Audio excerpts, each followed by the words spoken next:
ओम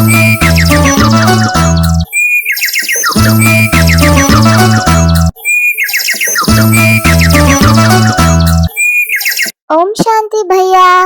ओम शांति छोटे। क्या छोटे, आज की मुरली तो पढ़ी ही होंगी, तो शुरू करते हैं आज की मुरली का रिवीजन, ठीक है ना? तो बाबा ने बताया कि ये तो वेद शास्त्र भक्ति मार्ग में है कि रास्ता बताओ, वो सिर्फ कम रस लेते हैं। और अब बच्चे तो दूर देश के मुसाफिर माना बाबा को जानते हैं ना। तो बाबा ने कहा आज मैं वो मुसाफिर हूँ जो दूर से आया हूँ शांति धाम से। आज बाबा ने खुद के लिए मुसाफिर शब्द। भैया, मुसाफिर को तो अपना अलग सा घर और एक ठिकाना नहीं होता। बाबा को भी इस दुनिया में अपना सा घर और कोई भी ठिकाना नहीं है इस दुनिया में। इसीलिए बाबा को किसी चीज से, कोई प्लेस से कोई भी अटैचमेंट नहीं है। अगर हम भी कहीं घूमने जाते हैं तो होटल में रहते हैं तो हमें होटल से अटैचमेंट नहीं होता, वहाँ कुछ दिन के लिए रहते हैं और वापस आ जाते हैं। ऐसा ही है ना भैया? हाँ छोटे, एकदम सही कहा। आज बाबा ने ये भी कहा कि यह आत्मा तो समझती है कि शिव बाबा कहते हैं मैं टेम्पररी जीवात्मा बना हूँ, मना मैं स्थायी जीवात्मा नहीं हूँ। यह सभी आत्माएं संगम पर है। तुम सभी तो हमेशा जीवात्मा बनते हो, मैं सिर्फ संगम पर ही टेम्पररी जीवात्मा बनता हूँ। बाबा ने कहा मैं इस जीव में प्रवेश करता हूँ अपना परिचय देने के लिए, और इसीलिए सभी बच्चों को पवित्रता का राह सिखाता हूँ, समझाता हूँ, बंधन तोड़वाता हूँ। भैया, कितनी मस्त बात है ये तो। हम सभी स्थायी जीवात्माएं हैं और बाबा टेम्पररी जीवात्मा है। बाबा कितना होशियार है, बिना पढ़े लिखे ना होशियार है, वो तो ज्ञान का सागर है ना, इसीलिए। और बाबा कहता है बाबा आके हम सब को वापस ले जाएगा। जैसे हमारा परमानेंट घर वो शांति धाम है और यहाँ हम टेम्पररी के लिए आए हैं। हाँ छोटे, और एक वंडरफुल बात बाबा ने आज कही है। बाबा ने कहा, बाबा कहते हैं ऐसे मेरे साथ कोई चल नहीं सकता। जब तक तुम बच्चों को इस पुरानी दुनिया से वैराग न आए तब तक तुम मेरे साथ नहीं चल सकते हो। इसीलिए समझो ये सारी दुनिया खत्म होने वाली है। साथ साथ बाबा ने ये भी समझाया कि यहाँ जो भी आते हैं तो बाप दादा के पास आते हैं, तो यह सब फैमिली हो गई ना, ये ईश्वरीय फैमिली है। बाबा ने कहा कि इसको बहुत बच्चे होते हैं तो बड़ी पलटन होती है, तो शिव बाबा के बच्चे जो इतने बी के भाई बहन हैं ये सब बड़ी पलटन हो जाती है। देखो भैया, हम सभी भाई बहनों को बाबा पलटन कह रहा है। हाँ सही बात है, इतने सारे जो है। हाँ छोटे, आज बाबा ने हम कन्याओं को भी बात बताई है। बाबा ने कहा जो कन्याएं हैं ना, कन्याओं को याद किया बाबा ने कहा जो कन्याएं हैं उनको तो गृहस्थी नहीं कहेंगे, वो तो पवित्र है। तो जो गृहस्थी है उनको कमल फूल समान रहो ऐसे कहेंगे। लेकिन जो कुमार कुमारियां है उनको तो कभी शादी करनी ही नहीं चाहिए, नहीं तो वो भी गृहस्थी हो पड़ेंगे। बाबा ने कहा कुछ गंधर्वी विवाह का नाम है, जैसे किसी कन्या पर मार पड़ती है, बेचारी लाचारी हालत में है, तो उसका गंधर्व विवाह किया जाता है। लेकिन वास्तव में बाबा ने कहा मार सहन करनी चाहिए, परंतु अधर कुमारी नहीं बनना चाहिए। बाल ब्रह्मचारी का नाम बहुत होता है, शादी की तो हाफ पार्टनर हो गए ना। तो बाबा ने कुमारों को कहा कि तुमको तो पवित्र रहना है, और गृहस्थ व्यवहार वालों को कहा कि गृहस्थ में रहते हुए कमल फूल जैसे रहना है। गृहस्थी को बहुत मेहनत होती है, शादी न करने से बंधन नहीं रहता है ना। तो बाबा ने कहा कन्या को तो पढ़ना है और ज्ञान में बहुत मजबूत रहना है। छोटी कुमारियों को तो सगीर है, उनको तो हम ले नहीं सकते, मानो जो बहुत कम उम्र के होते हैं ना छोटे, उनको ऐसे कहते हैं। तो बाबा ने कहा लेकिन अगर वो माता पिता के साथ ज्ञान में आए तो उनको ले सकते हैं। यह तो स्कूल भी है। बाबा ने एक मस्त वाक्य किया है छोटे, यह तो स्कूल का स्कूल, घर का घर और सत्संग का सत्संग है। सत माना बाप। भैया मैं भी खुमार हूँ ना, मैं कभी भी शादी नहीं करूँगा। शादी बर्बादी है, चाहे जान चली जाए, शादी कभी भी नहीं करूँगा। अंतिम सांस तक कहता रहूँगा, पवित्रता पवित्रता पवित्रता। हाँ छोटे, बहुत बढ़िया बात कह रहे हो, ऐसे ही रहना है। बाबा ने आगे ना बहुत रमणीक बात कही। बाबा ने कहा आत्मा गोरी बनती है ना, लेकिन बाबा ने कहा मैं तो मुसाफिर सदा गोरा ही रहता हूँ, क्योंकि प्योरिटी में रहने वाला हूँ। मैं आकर सभी को गोरा बनाता हूँ। कोई मुसाफिर देखा है? बाबा ने पूछा हम बच्चों से।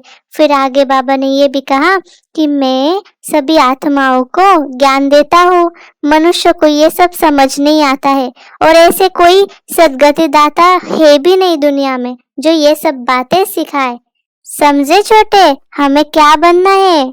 अरे भैया हम तो हरे हैं, अब गोरा कैसे बनेंगे? ये हरे से गोरा कैसे बनेंगे भैया? ये तो बड़ी चिंता की बात हो गई।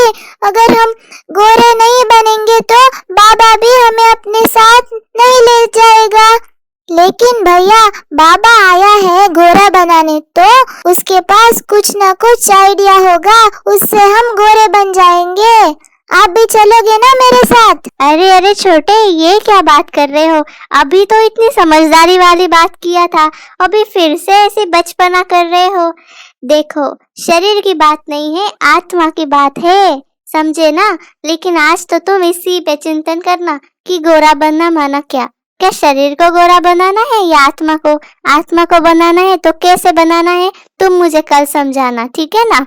अरे भैया आप तो बड़े हो, ज्ञान समझाना चाहिए ना आपको, उसके बदले में होमवर्क ही देते रहते हो। शायद आपको भी पता नहीं होगा कि ये कैसे बनना है।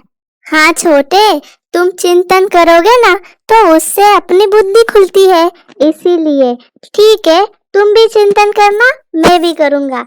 अच्छा, तो आगे आज बाबा ने ये भी कहा, अगर बाबा किसी को सीधा कहे कि तुम तो सतयुग में श्रेष्ठ नहीं बनोगे, सूर्यवंश में नहीं आओगे, तुम्हारी क्या गत होगी बाबा जानता है, तो बच्चे बेचारे हार्ट फेल हो जाएंगे। इसलिए बाबा सिर्फ ऐसे कहते हैं, पुरुषार्थ करो, अपनी जांच करो, और बुद्धि योग भटकता तो नहीं है, चेक करो हमारा शिव बाबा से कितना लव होता है, ये चेक करो। हम बाप दादा के पास जाते हैं, शिव बाबा से दादा द्वारा वर्षा लेने जाते हैं, तो हमें चेक करना है। बाप के पास तो कई बार जाए हम, लेकिन बाबा ने कहा जो बहुत धनवान होते हैं ना, उनको बिल्कुल फुर्सत नहीं होती बाबा से मिलने की, और पूरा निश्चय भी नहीं होता, इसीलिए उनको घड़ी घड़ी कशिश नहीं होती।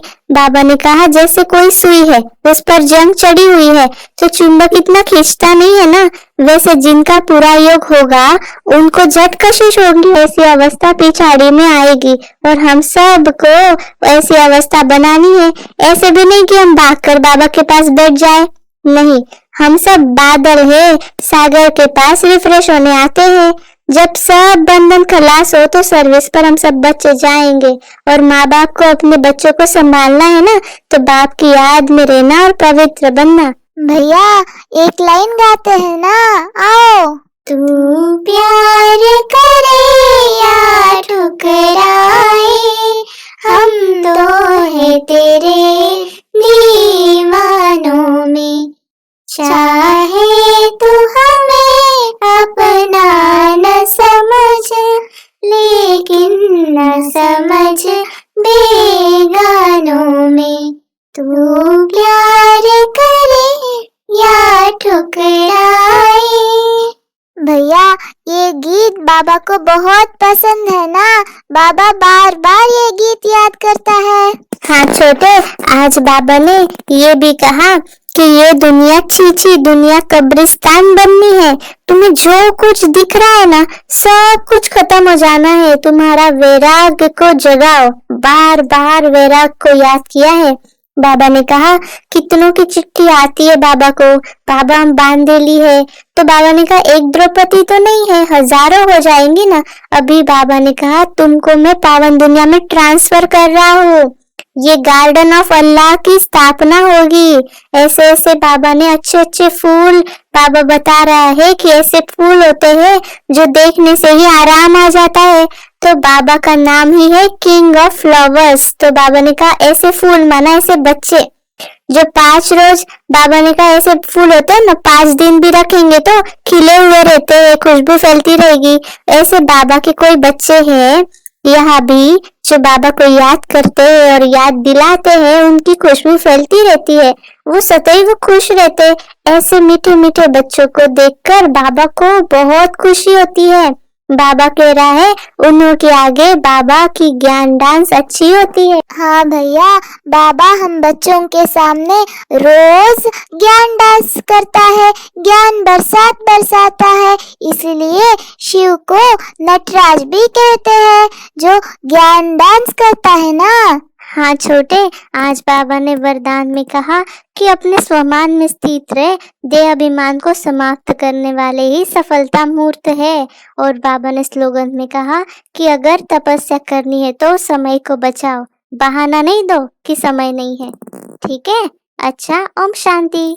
आप सभी को इस छोटे बड़े की कॉन्वर्सेशन अच्छा लगा हो तो लाइक, सब्सक्राइब और शेयर करना मत भूलिएगा। ओम शांति।